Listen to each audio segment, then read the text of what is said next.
ദൈവത്തിൻ്റെ അതിപരിശുദ്ധ നാമം വാഴ്ത്തപ്പെടുമാറാകട്ടെ. കർത്താവിൽ പ്രിയ വിശ്വാസികളുടെ സമൂഹമായ കുഞ്ഞുങ്ങളെ, നിങ്ങളെ ഏവരെയും പ്രഭാതവചനത്തിലേക്ക് എൻ്റെ വിനീതമായ സ്വാഗതം. ഇന്ന് വിഷയമായി കൊണ്ടുവന്നിരിക്കുന്നത് അതിഥിയായ യേശു. ബൈബിൾ കഥാപാത്രങ്ങളിൽ ഏവർക്കും സുപരിചിതനായ വ്യക്തിയാണ് സക്കായി. അനുതാപത്തിൻ്റെയും മാനസാന്തരത്തിൻ്റെയും ഉത്തമ ദൃഷ്ടാന്തമായി അംഗീകരിച്ച് പ്രാർത്ഥനകളിലും അപേക്ഷകളിലും അദ്ദേഹത്തെ അനുസ്മരിക്കുന്നു നമ്മൾ ഓരോരുത്തരും. സഭയുടെ ശുശ്രൂഷാക്രമം അനുസരിച്ച് ഭവന കൂദാശ നടത്തുമ്പോൾ വായിക്കുന്ന സുവിശേഷ ഭാഗം യേശുക്രിസ്തു സക്കായിയുടെ ഭവനം സന്ദർശിച്ച ആ സംഭവമാണ്. സക്കായി എന്ന കഥാപാത്രം ഇന്നുള്ള നമ്മോട് സംവാദിക്കുമ്പോൾ പല ആത്മീയ സത്യങ്ങളും നമ്മുടെ ശ്രദ്ധയിൽ കൊണ്ടുവരുന്നുണ്ട് എന്നുള്ളതിന് യാതൊരു സംശയവുമില്ല. ലൂക്കോസ് എവൻഗേലിയോസ്ത എഴുതിയ സുവിശേഷം 19-ാം അധ്യായം 1 മുതൽ 10 വരെയുള്ള വേദഭാഗം വായിക്കുമ്പോൾ നമുക്ക് ഈ സംഭവം മനസ്സിലാകും. അവൻ എരിഹോവിൽ എത്തി കടന്നു പോകുമ്പോൾ ചുങ്കക്കാരിൽ പ്രമാണിയും ധനവാനുമായ സക്കായി എന്നു പേരുള്ള ഒരു പുരുഷൻ യേശു എങ്ങനെയുള്ളവൻ എന്ന് കാണുവാൻ ശ്രമിച്ചു. വളർച്ചയിൽ കുറിയവൻ ആകൊണ്ട് പുരുഷാരം നിമിത്തം കഴിഞ്ഞില്ല എന്നുള്ള വേദഭാഗം നമ്മൾ 10-ാം വാക്യം വരെ വായിക്കുമ്പോൾ നമുക്ക് അത് വളരെ ക്ലിയറായി മനസ്സിലാകും. പണവും പദവിയും എല്ലാം ഉണ്ടായിരുന്നിട്ടും അന്തരാത്മാവിൽ ഒരു ശൂന്യത അയാൾ അനുഭവിച്ചതായി ഇവിടെ നാം കാണുന്നു. ആ അനുഭവം കൊണ്ടാണ് യേശു ക്രിസ്തുവിനെ അവനെന്ന് കാണണമെന്ന്, അവൻ്റെ ഈ ആൾ എങ്ങനെയുള്ള ആൾ ആണ് കാണണം എന്നുള്ള ആ ഒരു അടങ്ങാത്ത ആഗ്രഹം കൊണ്ടാണ് അദ്ദേഹം അതിനുവേണ്ടി ശ്രമിച്ചത് എന്നുള്ളതും നമുക്ക് ഏവർക്കും അറിയാം. അതുപോലെ തന്നെ യേശു ക്രിസ്തു നമ്മുടെ ജീവിതത്തിലേക്ക് കടന്നു വരുമ്പോൾ എപ്രകാരം നമ്മുടെ വ്യക്തി ജീവിതത്തിലും കുടുംബജീവിതത്തിലും വ്യതിയാനം സംഭവിക്കുന്നുവെന്ന് ചൂണ്ടിക്കാണിക്കുകയും ചെയ്യുന്ന ഒരു വേദഭാഗമാണ് നാം ഇവിടെ ഇന്ന് കാണുന്നത്. ക്രിസ്തീയ വിശ്വാസത്തിൻ്റെയും ക്രിസ്തീയ അനുഭവത്തിൻ്റെയും മുഖ്യമായ എല്ലാ ഘടകങ്ങളും ഈ സംഭവത്തിൽ നമുക്ക് ദർശിക്കാം. 7 കാര്യങ്ങളാണ് അങ്ങനെ നമുക്ക് ദർശിക്കാൻ സാധിക്കുന്നത്. 1 സ്ഥലവും സാഹചര്യവും, 2 ചുങ്കക്കാരിൽ പ്രധാനിയും ധനവാനുമായ സക്കായി, പേർചൊല്ലി വിളിക്കുന്ന യേശു, ചോദിക്കുന്നതിലും നനയ്ക്കാത്തതിലും അത്യന്തം പരമമായി ചെയ്യുന്നവൻ, സക്കായിക്കുണ്ടായ മാനസാന്തരം, എന്താണ് രക്ഷ, അവസാനത്തെ ഇത് ഈ ഭവനത്തിന് രക്ഷയുണ്ടായി എന്നുള്ളതാണ്. നാം ഇവിടെ 1-ാമത്തെ കാര്യം എന്ന് പറയുന്നത് സ്ഥലവും സാഹചര്യവും. എരിഹോ എന്ന വാക്കിൻ്റെ അർത്ഥം സുഗന്ധം എന്നാണ്. അവിടെ വളരുന്ന പനിനീർ പൂക്കളുടെയും ബൽസാമിൻ്റെയും സുഗന്ധം അന്തരീക്ഷത്തിൽ അല തല്ലുന്നത് കൊണ്ടാകാം ഈ സ്ഥലത്തിന് ആ പേര് ഉണ്ടായത്. ചുറ്റും മലനിരകൾ കോട്ട കെട്ടിയതുപോലെ ഉയർന്നു നിൽക്കുന്നു. മധ്യത്തിൽ ഫലഭൂഷ്ടമായ ആ ഭൂപ്രദേശമാണ് നാം ഇവിടെ കാണുന്നത്. ആവർത്തന പുസ്തകം 34-ാം അധ്യായം 3-ാം വാക്യത്തിൽ നാം കാണുന്ന ഒരു ഭാഗമുണ്ട്. തെക്കേ ദേശവും ഈന്ത നഗരമായ എരിഹോവിൻ്റെ താഴ്വീതികളും സോവാർ വരെയുള്ള സമഭൂമിയും അവനെ കാണിച്ചു എന്ന്, അതായത് യഹോവയായ ദൈവം മോശയെ കാണിക്കുന്നതാണ് ആ പശ്ചാത്തലമാണ് നാം ഇവിടെ കാണുന്നത്. ഇപ്പോഴും അവിടെ കാട്ടത്തി കാണാമെന്ന് ടൂറിസ്റ്റുകൾ പറയുന്നുണ്ട്. 2-ാമത്തേത് എന്ന് പറയുന്നത് ചുങ്കക്കാരിൽ പ്രധാനിയും ധനവാനുമായ സക്കായി. ഈ വിശേഷണം ലൂക്കോസ് നൽകിയിട്ടുള്ളതാണ്. ചുങ്കം പിരിവുകാരൻ, റോമ ഗവൺമെൻറ്റിനു വേണ്ടി ചുങ്കം പിരിക്കുന്നവരാണ് ഇവർ. കുറച്ച് പണം മാത്രം സർക്കാരിന് കൊടുത്തിട്ട് ബാക്കി സ്വന്തം കീശയിൽ ഇടുന്നവർ ആയിരുന്നു ഇവർ.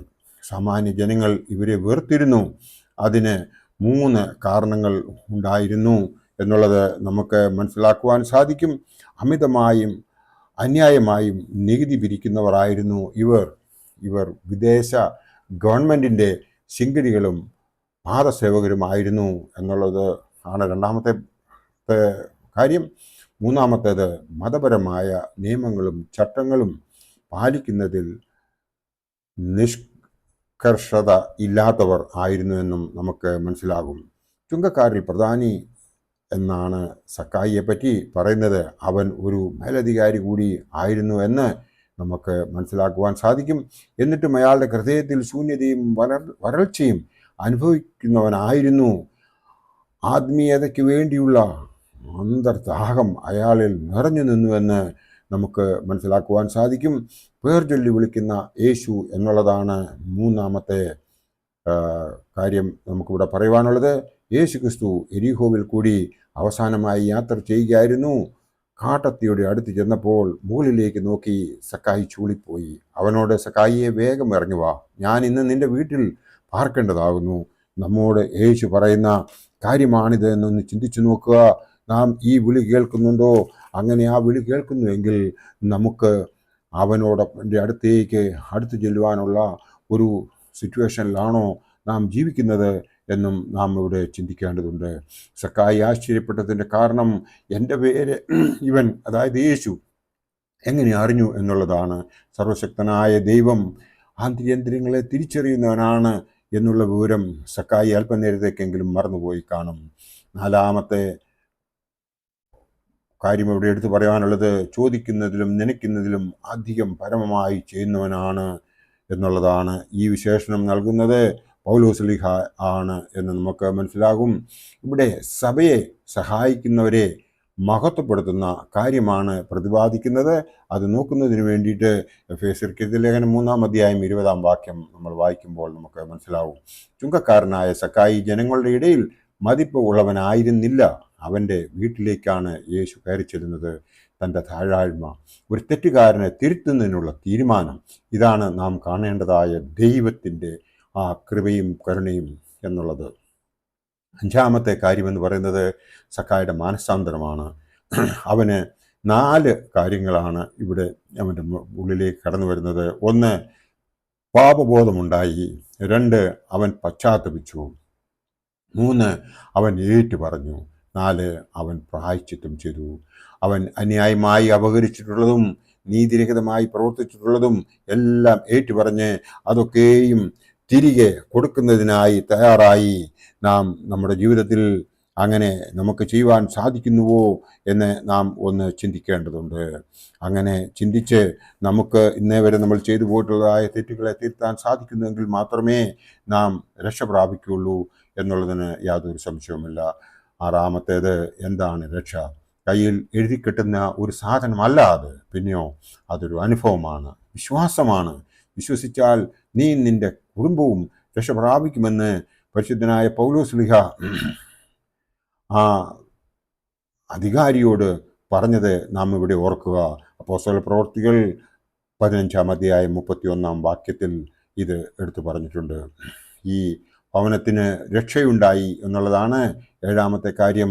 ഇവിടെ നാം മനസ്സിലാക്കേണ്ടത് സഖായി മാത്രമേ മാനസാന്തരപ്പെടുകയുള്ളൂ എന്നുള്ളതാണ്. എന്നാൽ യേശു പറഞ്ഞത് ഈ ഭവനത്തിന് രക്ഷയുണ്ടായി എന്നാണ്. ഒരാൾ ദൈവസന്നിധിയിലേക്ക് വന്നാൽ ആ കുടുംബം രക്ഷ പ്രാപിക്കും എന്നതിൻ്റെ സൂചനയാണ് നാം ഇവിടെ കാണുന്നത്. അതിഥിയായി യേശു വരുന്നു എന്നുള്ളതും അവിടുന്ന് സന്നിഹിതനായിരിക്കുമ്പോൾ അവിടെ ഉണ്ടാകുന്നതായ പരിവർത്തനവും അനുഗ്രഹങ്ങളും ആണല്ലോ സക്കായുടെ അനുഭവത്തെ അടിസ്ഥാനമാക്കി നാം ചിന്തിച്ചത്. ഇന്ന് നാം ഈ കാര്യങ്ങൾ മനസ്സിൽ ഒന്ന് അവലോകനം ചെയ്തു കഴിയുമ്പോൾ, നമ്മുടെ ജീവിതമായിട്ട് ഒന്ന് തട്ടിച്ചു നോക്കി കഴിയുമ്പോൾ നമുക്ക് മനസ്സിലാകും നമ്മൾ എന്തുമാത്രം ദൂരെയാണ് ദൈവ പ്രസാദത്തിന് വേണ്ടി എന്ന് നാം മനസ്സിലാക്കേണ്ടതുണ്ട്. അത് മനസ്സിലാക്കി നാം നമ്മെ തന്നെ തിരുത്തി ദൈവ കൃപാദത്തിലേക്ക് നാം അടുത്ത് ചെല്ലുന്നുവെങ്കിൽ ബാക്കിയുള്ള ജീവിതം നമുക്ക് സന്തോഷപ്രദമായി ജീവിക്കുവാൻ സാധിക്കുമെന്ന് മാത്രം ഈ അവസരത്തിൽ ഓർപ്പിച്ചുകൊണ്ട് ദൈവം നമ്മളെല്ലാവരെയും അനുഗ്രഹിക്കട്ടെ എന്ന് പ്രാർത്ഥിച്ചുകൊണ്ട് എൻ്റെ വാക്കുകൾ ഇവിടെ ഉപസംഹരിക്കട്ടെ. നന്ദി, നമസ്കാരം.